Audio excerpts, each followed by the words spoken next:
hôpital privé Natessia, dans le 8e arrondissement de Lyon. Ici, dans une unité de psychopathologie périnatale, on accueille des bébés souffrant de troubles du comportement. Ils dorment très mal, pleurent beaucoup, s'alimentent peu et ne s'accordent pas bien avec leur mère. Voici Adriel, 3 mois et demi. C'est son dernier jour à l'unité. Ce bébé est né prématuré et ne progressait pas assez vite pour sa mère. La réaction d'Adriel a été de refuser de communiquer par le regard avec elle. Une angoisse pour Lydie. C'est à l'unité que tout s'est dénoué. Cela n'aura duré que 3 semaines. À un moment donné, j'ai vu qu'au niveau du regard, c'était pas ça. Du coup, je me suis vraiment porté toute mon attention là-dessus. Du coup, lui, il a senti la pression, presque l'angoisse. Je pense que lui, ça lui était encore plus difficile, justement, de regarder. Puis après, il y a la spirale. Moi, j'étais inquiète. Lui, ça l'inquiétait. Ça devenait de plus en plus difficile pour lui. Il fallait simplement trouver le chemin, quoi, pour que bébé soit épanoui et serein, et maman aussi. Quand bébé va mal, cela stresse maman. Bébé le sent et du coup, bébé va encore plus mal. Des situations que cette unité détecte le plus tôt possible pour éviter que de petits troubles deviennent de vrais problèmes. Adriel passe un dernier examen pédiatrique. Sa mère a l'air soulagée, son fils la regarde et n'arrête pas de progresser. Il réadapte bien. Ouais, hein. C'est le pédopsychiatre Yves Boudard, à l'origine de la création de l'unité, qui a jugé nécessaire de suivre Adriel. Un enfant qui évite momentanément ou détourne le regard, c'est pas du tout un signe pathologique. Un enfant qui le fait systématiquement, et là, il faut tout à fait s'en inquiéter. Car c'est en échangeant des regards avec sa mère et avec d'autres personnes que le bébé peut se développer. Maintenant, il me fixe, c'est ce que je disais, maintenant, il ne lâche pas les yeux. Aujourd'hui, vraiment, je sens un bébé qui évolue vraiment parfaitement normalement. Juste, c'est peut-être pour compenser, hein, il pique des colères maintenant. Bon. Bon, on va se dire au revoir, Adriel. Hein? Au revoir, Adriel. Pour le docteur Boudard, Adriel pourra désormais se développer sereinement. Pour cela, il a fallu mettre la famille sur la piste. J'ai fait pour une fois une préconisation, c'était que plus personne dans l'environnement familial ne se préoccupe directement ou de façon manifeste du regard d'Adriel. Le regard que nous pouvons échanger avec un bébé, c'est un regard sans enjeu, un regard qui gratifie, un regard apaisant. Maintenant, il fixe. Ouais. Maintenant, il est comme ça. Il fallait bien dire au revoir quand même. Ça y est, là c'est vraiment le départ. Ouais, là c'est fini. Même si ça a été très rapide, il y en a qui me disent bon, ça servait à rien, du coup, moi au contraire, je pense que c'est ça qui a permis de décoincer. Et puis c'est des fois un petit déclic qui manquait, enfin qui nous manquait, je pense. Pour nous deux, c'est bien, on est plus sereins, je pense, tous les deux. Allez, on y va. L'unité fonctionne en partenariat avec l'hôpital psychiatrique public Le Vinatier, à Lyon. Ce service, public-privé, est le seul en France à concentrer toute son attention sur le bébé. C'est lui qu'on observe, c'est lui qu'on soigne, même si maman n'est pas loin. Ici, jusqu'à une dizaine de bébés sont suivis pour en moyenne 3 mois. La première chose va être d'aider les bébés à trouver un rythme de vie serein. Pour cela, coucher, bain, jeux, repas, tous ces moments clés de la vie de bébé vont être observés à la loupe. Infirmière psy, sage-femme, puéricultrice, toute une équipe de soignants est auprès des familles. Le docteur Titeka, pédopsychiatre, reçoit de plus en plus de parents qui arrivent démunis à l'unité. En général, ils sont assez angoissés, assez tristes et assez souvent aussi dans la culpabilité. On est dans une société où le bébé, c'est un objet merveilleux. Avoir un bébé qui ne grandit pas comme on l'imaginerait, qui ne mange pas bien, qui ne dort pas bien, qui pleure, qui est inconsolable, ça remet en cause leur capacité à être parents. On est au parc. On va aller voir les animaux. Alors avant d'aller voir les animaux, il faudrait que tu dormes un petit peu. Eloïka! Jérôme et Aurélie sont les parents d'une petite fille, Eloïka, âgée de 5 mois. À cet âge, un bébé peut dormir en moyenne 14 heures par jour. Mais pas Eloïka. 8 heures de sommeil, c'est son maximum. Cela a commencé dès la naissance. Elle dormait 3 heures sur les 24 heures.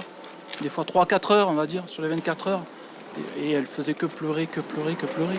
Pour les gens, un bébé, ça mange, ça dort. Ou alors des fois, ça a des difficultés à s'endormir, mais une fois que ça dort, ça dort. Mais moi, Eloïka, des fois, je passerais une demi-heure à la bercer pour dormir 10 minutes. Face à Eloïka, leur premier bébé, le couple ne savait plus comment faire. Mais on se remet en question, on se dit mais qu'est-ce qui va pas? Et que ça vient de nous, c'est nous le problème. Oui, on s'est posé la question. Ça nous arrive à nous. Les gens nous regardent comme si on était inexpérimentés en fait, si on n'arrivait pas à gérer notre fille. Pourtant, ils ont pris tous les avis. Pédiatre, kinésithérapeute ou encore homéopathe, mais personne ne sait ce dont souffre Eloïka. Aucun problème de santé n'a été diagnostiqué, mais rien à faire, elle n'arrive pas à dormir. À l'unité depuis 2 mois, la petite fille est suivie pour cette hypervigilance. Ça va? Fatiguée. Épuisée. Je vais aller l'emmener là-bas. À peine arrivée, la maman confie son bébé. Léa, infirmière psy, va tenter d'endormir Eloïka. Toute droite, hein? C'est pas possible ça. Ça fait des heures qu'elle n'a pas dormi. Allez. Alors, elle n'arrive pas du tout à se détendre. Elle a envie de rester. D'ailleurs, on voit bien dans cette position toute droite, pas s'allonger. Et j'essaye justement, moi, de passer un petit peu du côté de la détente. Hein. C'est ce que j'essaye de faire, mais là, pour l'instant, ça marche pas vraiment. Elle s'accroche à tout ce qu'elle peut, du regard. Tout. Malgré la fatigue, Eloïka refuse de fermer les yeux, ne veut rien lâcher. Mais Léa n'a pas dit son dernier mot. On va marcher un petit peu. Allez. Pendant ce temps, Aurélie a rejoint l'atelier relaxation animé par Pascal, infirmière psy. À l'unité, même si les bébés sont les patients, on s'occupe aussi des mères. Là, on leur propose un temps un peu où le corps du bébé et celui de la mère sont séparés, ne sont pas dans le même espace. Donc de voir comment supporter de se retrouver sans son bébé. Je vais vous proposer qu'on prenne quelques minutes pour s'installer, de se promener dans cet espace. Vous laissez vos pas vous guider. Juste à côté, Eloïka ne dort toujours pas. Voilà, alors ça c'est un système pour bercer et envelopper les bébés en même temps. Un simple drap pour bercer, il fallait y penser. Eloïka commence à montrer des signes de relâchement. Là, si, ça y est, elle s'auto-berce. Quand elle fait des sons, vous avez entendu que ça, les bébés font bien ça. C'est une façon de se calmer un peu. C'est trouver quelque chose pour s'auto-calmer, quoi. Hein? Ça permet de la rassurer alors, en fait, d'être bercée comme ça, c'est... Oui, ça rassure, ça contient bien, ça enveloppe. Alors que dans mes bras, vous avez vu que ça suffisait pas, hein, c'était pas suffisant.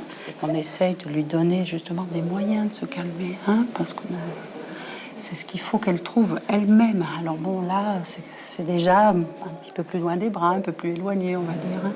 Ça fait 2 mois qu'elle est là. Au départ, ça marchait pas forcément non plus, ça. Vous voyez?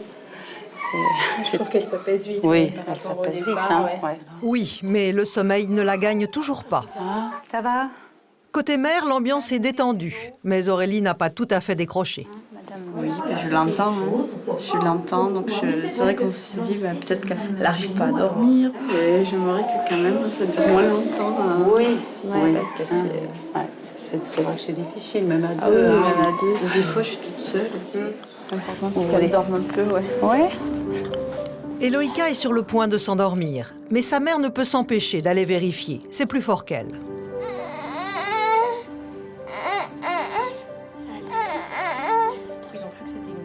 Pascal et Léa, 2 infirmières psy qui travaillent à l'unité depuis 4 ans, ont vu beaucoup de parents qui, comme la mère d'Eloïka, ne savent plus comment agir face à un bébé difficile. Il a beaucoup appelé sa mère. C'est compliqué pour des jeunes parents. Ils aimeraient que ça se passe bien, ils sont avec un bébé qui pleure toujours, qui ne dort pas. Les parents sont démunis et ça fait souffrir. Après, comment jouer avec un enfant quand on est fatigué, quand on n'en peut plus, quand un bébé fait que pleurer. Et un bébé, il a vraiment besoin de cette rencontre-là. Il n'a pas besoin que de jouer, mais il a besoin d'une vraie rencontre. Pour que cette rencontre se fasse à nouveau, tout le travail des soignants va être aussi d'aider les mères, jour après jour, à prendre du recul. Pour Aïcha, c'est encore difficile. Française d'origine tunisienne, elle a eu son bébé contre l'avis de sa famille. Aujourd'hui, elle doit vivre cachée et ne sort presque pas de chez elle. Un stress qu'elle transmet à son bébé. Son fils n'arrive pas à dormir, il est suivi depuis 5 mois. Bonjour madame, ça va? Bonjour, bien et vous?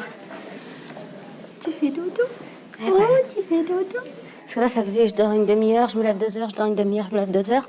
C'est encore plus fatigant pour moi. Donc j'ai même pas le temps de m'endormir que... Qui se réveille. Qui se réveille et c'est reparti. Vous allez vous reposer un peu ce matin? À 7 mois, le fils d'Aïcha passe des nuits très agitées et ne dort que par intermittence le jour, parfois par sieste de 6 minutes, au mieux par tranche d'1 heure. À cet âge, pourtant, un bébé peut dormir entre 2 et 4 heures la journée. Le rythme de son enfant devient insupportable pour la maman. Et vous faites comment là pour, On fait comme on peut, hein. On tient le coup, on appelle les copines quand ça va pas. Heureusement que j'ai trouvé l'unité, hein. Parce que je savais plus quoi faire. Hein. Au début, je me suis dit, mon fils ne m'aime pas. Je suis arrivée à me dire, mon bébé ne m'aime pas. Pour sortir de cette relation tendue, Aïcha était prête à tous les efforts, même si cela n'a pas été facile de déléguer son rôle de mère. Au début, j'avais du mal, hein, parce qu'au début, je me dis, mais comment ça, quelqu'un d'autre va s'occuper de mon enfant que moi? Comment ça, il est mieux avec les autres qu'avec moi? Ça me fait bizarre d'aller calme dans les bras de notre maman, et je sais qu'avec moi, il ne l'est pas. Ces mamans, elles vont culpabiliser de sentir que ici ça se passe bien, avec nous ça se passe bien, et de montrer que ce bébé, finalement, il a des capacités. Ça, c'est important, que les mamans puissent un petit peu reprendre confiance et aimer leur bébé tel qu'il est. C'est maintenant l'heure du bain, vécue comme une épreuve pour Aïcha. Elle s'en remet à Monique, sage-femme, qui a du mal à calmer le bébé.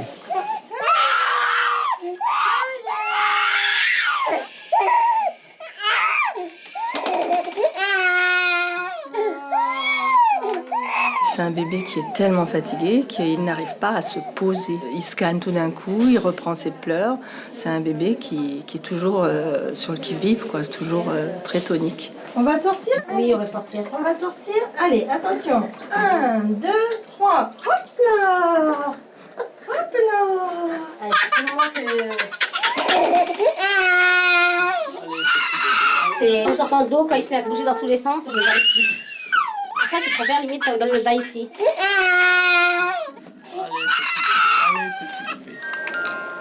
Enfin, le fils d'Aïcha se détend avec le massage.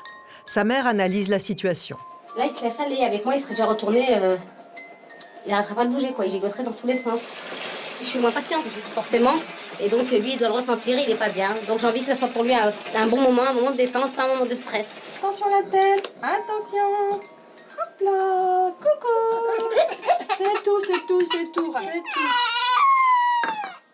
Donc, je suis frustrée, je suis énervée, mais bon, je peux pas me bicher. Le moment de détente n'aura pas duré bien longtemps. Dans les bras de sa mère, son fils ne se calme pas. Trop stressé, Aïcha le confie à la sage-femme. Monique tente de lui faire lâcher prise, sous le regard attentif de sa mère.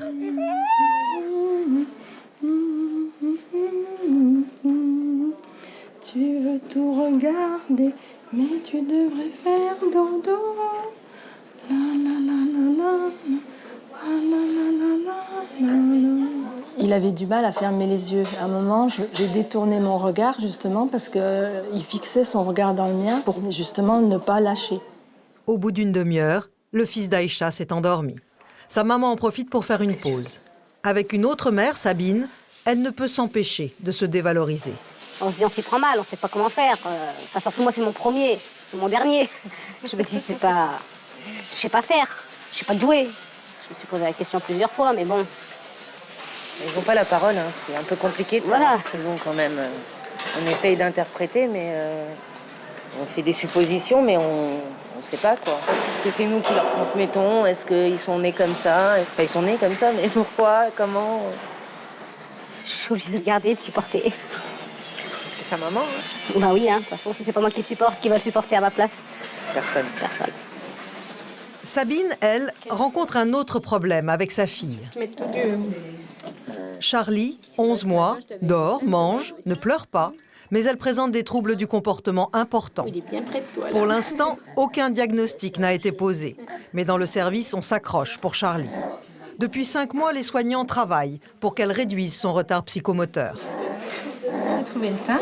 On voit qu'elle suit beaucoup plus du regard alors qu'avant elle pouvait peut-être plus facilement regarder au plafond ou être fixe sur d'autres objets sans forcément les manipuler en même temps. Donc c'est pas nous qui allons lui montrer un objet ça se tient comme ça se prend comme ça. C'est lui qui va faire ses expériences, va pouvoir apprendre à tourner. On va pas lui montrer comment on tourne. L'enfant il est capable d'apprendre tout seul. Charlie commence à communiquer avec son entourage. Un entourage forcément perturbé par la situation. Le docteur veut savoir comment le couple traverse cette épreuve. On n'en parle pas, mais c'est pas une façon de se voiler la face, comme on peut dire. C'est pas dans ce sens-là. Lui essaye peut-être plus de se persuader que c'est rien, pour justement pas trop s'inquiéter, je pense. On projette pas trop non plus, pour pas sur des choses, sur l'inconnu, quoi. Ça sert à rien de... On sait que tu es là, Charlie, tu sais, mais c'est important aussi que je sache comment maman travaille. Alors, je parle un peu moins de toi, je parle un peu moins de toi. Pour les bébés, c'est important de parler qu'il y a du souci. Les bébés sont très en lien avec le monde interne des parents, comme connectés avec là où en sont vraiment les parents, dans leurs affects, dans leurs angoisses. Et quand les parents n'en parlent pas, ça va directement au bébé, en quelque sorte. Ouais. Allez. Au revoir. Charlie n'accroche toujours pas le regard du docteur pour dire au revoir. Charlie bébé, on a l'impression qu'elle ne voyait pas, qu'elle n'entendait pas. Là, déjà, elle nous regarde un petit peu plus. Elle fixe un peu plus les yeux, même si ça reste un peu fuyant. Tu regardes pas dans les yeux, mais la caméra, tu vas peut-être la regarder. Charlie va continuer à être suivi à l'unité. Pour l'instant, ses parents et les soignants sont en attente d'un bilan neurologique qui décidera de ses soins futurs.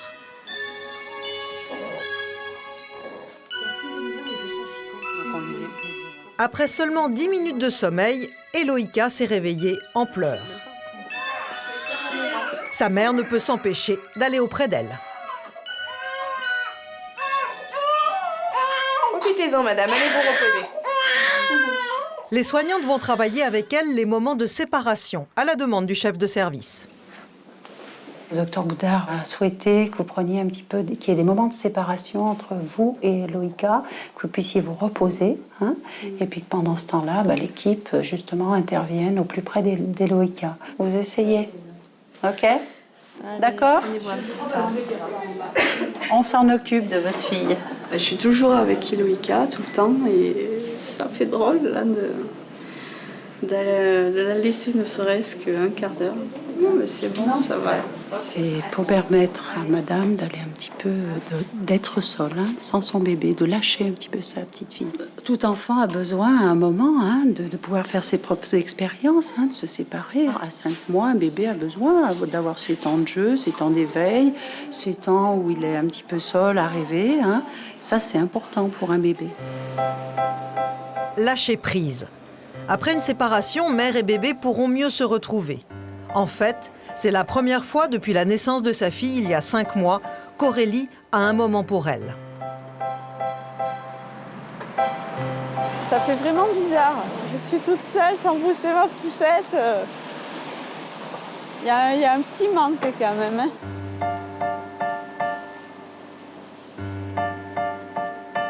Cela fait à peine 2 minutes que la maman est partie et elle ne pense qu'à une chose, son bébé.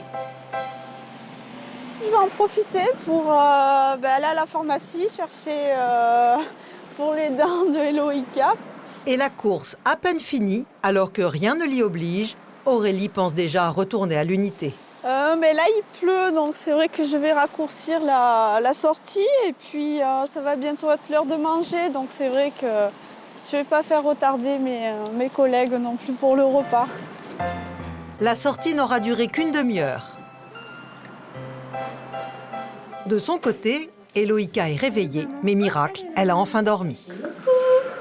Elle vient juste de se réveiller, votre fille. Aurélie est rassurée, elle se rend compte qu'Eloïka peut s'endormir sans elle et se réveiller sans pleurer.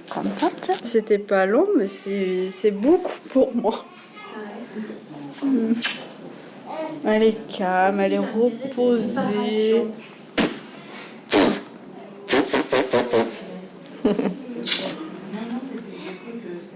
Maman, elle est fière de toi, elle est contente.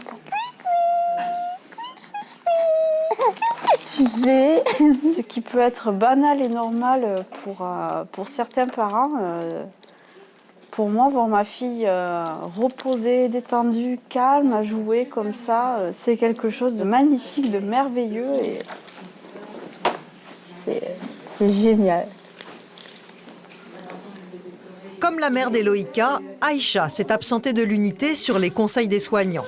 Elle retrouve son fils après plus de 2 heures d'absence. Il est tout sourire. Sa mère en profite pour lui donner son déjeuner qui se passe sans cri, contrairement à d'habitude. On essaye de manger aujourd'hui.